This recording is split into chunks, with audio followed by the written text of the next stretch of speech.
दोस्तों, आज मैं अपने YouTube चैनल वह जो शेष है उसका दूसरा एपिसोड रिकॉर्ड कर रहा हूँ। मई का महीना है, मेरे पीछे सेब के पेड़ पर फूल आ चुके हैं, सेब आने शुरू होने वाले, बहुत अच्छा मौसम है। पिछले में हमने डिस्कस किया गौतम बुद्ध के बारे में कि कैसे उन्होंने कहा, आज से करीब 2649 साल पहले उन्होंने कहा हमारे आंसू एक हैं, हमारा खून एक है।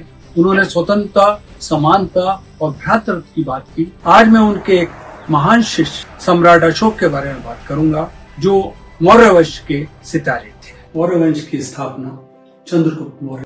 मौर्य वंश का संबंध मोर से माना जाता है, पीकॉक से, और मोर की आकृतियां शिला स्तंभ पर और स्तूपों पर भी दिखाई। चंद्रगुप्त मौर्य ने एक असंभव कार्य किया। ईसा से लगभग 331 वर्ष पूर्व जब उन्होंने पाटलिपुत्र पर अधिकार किया, उसके बाद वो अपनी सेना, जिसमें धनुर्धर, घुड़सवार, हाथी और पैदल सैनिक शामिल थे, उनको लेकर वो 2000 किलोमीटर उत्तर पश्चिम में अफगानिस्तान से आगे सिल्यूसिड साम्राज्य जा पहुंचे और उन्होंने वहां के राजा सिल्यूकस को युद्ध के लिए ललकारा। सिल्यूकस ने युद्ध करने के बजाय कूटनीतिक समाधान चुना।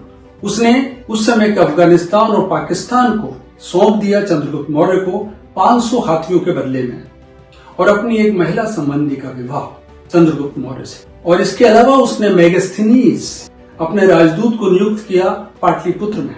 जब मेगास्थनीज की टोली पाटलिपुत्र पहुंची तो वो उसको देखकर दंग रह गए, क्योंकि ईसा पूर्व तीसरी शताब्दी में जो पाटलिपुत्र था, 4वीं शताब्दी अंत में, वो उस समय के रोम से दोगुना बड़ा और ग्रीस की राजधानी एथेंस से 11 गुना बड़ा था। वो लोग वहां रहे और उसके बारे में उन्होंने एक पुस्तक लिखी मेगास्थनीज ने, इंडिका, जिसके बारे में हमें पता लगा बाद में ग्रीक लेखक अशोक अपने पिता बिंदुसार की मृत्यु के पश्चात उन्होंने राज्य संभाला।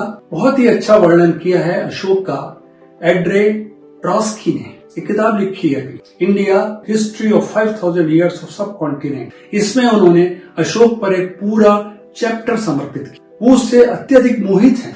वो कहती है कि इसकी स्वीकारोक्ति गजब की है। उसने 268 ईसा पूर्व से लेकर 232 ईसा पूर्व तक भारत पर शासन किया। ईसा पूर्व 260 अर्थात आज से अगर हम कहें तो 2286 साल पहले जब उसने कलिंग पर विजय प्राप्त की, उसने एक शिलालेख पर खुदवाया, आज से युद्ध भीरी का स्थान धर्म घोष ने ले लिया और हम अहिंसा की बात नहीं, अहिंसा की बात। और कलिंग पर विजय के बाद उन्होंने आज के राजाओं के तरीके से कोई शेखी नहीं बघारी, घमंड नहीं किया। उन्होंने सबसे आग्रह किया, ब्राह्मणों से, बौद्धों से, जैनियों से, जनजातियों से और आजीविकों से। आजीविक उस समय के वो लोग थे जो इन 3 धर्मों में से किसी को नहीं मानते। उन्होंने कहा सबसे सद्भाव रखना है, सबसे एक साथ बर्ताव करना है।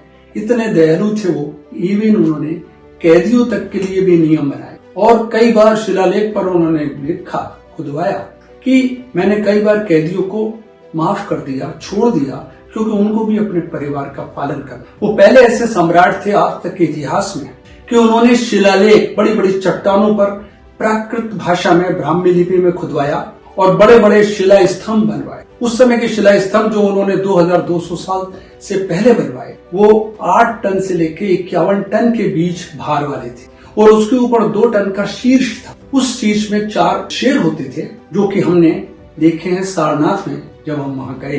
क्या ही सुंदर वो सीन है, दृश्य है, इतने चमकते हुए हैं वो 2200 साल से ज्यादा।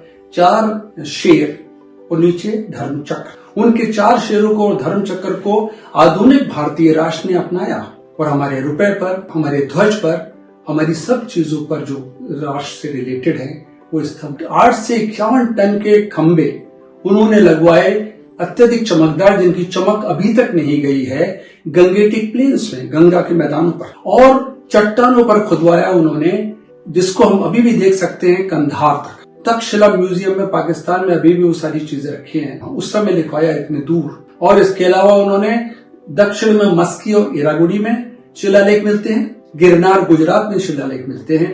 उन्होंने अपनी राज आज्ञाएं खुदवाई। बुद्ध के शिष्य वो अपने को बताते थे, गर्व था उन्हें। और इसके अलावा उन्होंने कहा अपने अधिकारियों से कि हर 5 साल में वो जाएं जहां जहां हमने शिलालेख पर खुदवाया है, वो लोगों को पढ़कर बताएं। अपने अधिकारियों से कहा पढ़ के उनको सुनाएं, क्योंकि उस समय अधिकतर लोग अशिक्षित थे ऑड्रे टास्की कहती है कि ऐसा उन्होंने विश्व के इतिहास में कहीं नहीं देखा। जो अशोक ने किया, बुद्ध ने किया, अशोक ने किया। अशोक ने अपने सारे लोगों को प्यार के बंधन में बांधा, अहिंसा पर जोर दिया, सद्भाव पर जोर। आज भी हमें जरूरत थी ऐसे राजाओं, ऐसे ही लोगों की जो हिंसा में विश्वास न करते हो, जो एकता में विश्वास करते हो, जो सबको साथ लेके चलने में विश्वास करते हो।